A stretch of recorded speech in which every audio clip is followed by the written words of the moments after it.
രാഹുൽ മാങ്കൂട്ടത്തിനെതിരെ നിയമപരമായ നടപടി ഉണ്ടാകുമെന്ന് മുഖ്യമന്ത്രി പിണറായി വിജയൻ. ഗർഭം ധരിച്ച സ്ത്രീയെ കൊന്നുകളയുമെന്ന് പറയുന്നതൊക്കെ വലിയ ക്രിമിനൽ രീതിയാണ്. രാഷ്ട്രീയത്തിനും പൊതുപ്രവർത്തനത്തിനും അപമാനമുണ്ടാക്കുന്നവരെ സംരക്ഷിക്കുന്ന രീതി ഉണ്ടാകില്ലെന്നും മുഖ്യമന്ത്രി പറഞ്ഞു. രാഹുൽ മാങ്കൂട്ടത്തിനെതിരെ ഉയർന്ന ആരോപണങ്ങൾ വളരെ ഗൗരവമുള്ളതാണ്. ഗർഭം ധരിച്ച സ്ത്രീയെ കൊന്നുകളയുമെന്ന് പറയുന്നത് വലിയ ക്രിമിനൽ രീതിയാണ്. രാഹുലിനെതിരെ നിയമപരമായ നടപടിയെല്ലാം പോലീസ് സ്വീകരിക്കും. രാഹുലിനെതിരായ ആരോപണങ്ങൾ കേരളീയ സമൂഹം ഏറ്റെടുത്തു. അത്തരമൊരാൾ ആ സ്ഥാനത്ത് ഇരിക്കരുതെന്ന പൊതു അഭിപ്രായമുണ്ട്.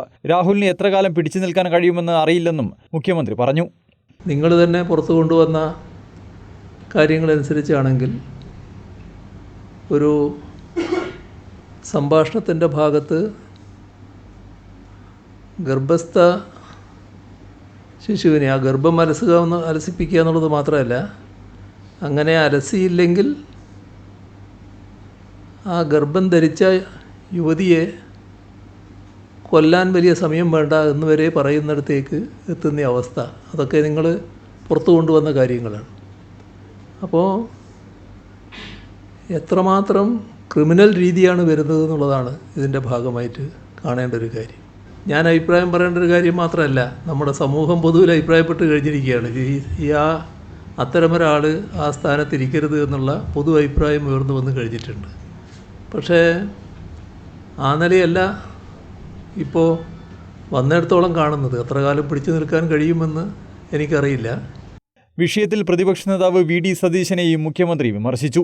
പ്രധാനപ്പെട്ട ഒരു സ്ഥാനമാണ് പ്രതിപക്ഷ നേതാവിൻ്റേത്. ഒരാളെ സംരക്ഷിക്കുന്ന നില പ്രതിപക്ഷ നേതാവിൻ്റെ ഭാഗത്തു നിന്നും ഉണ്ടാവരുത്.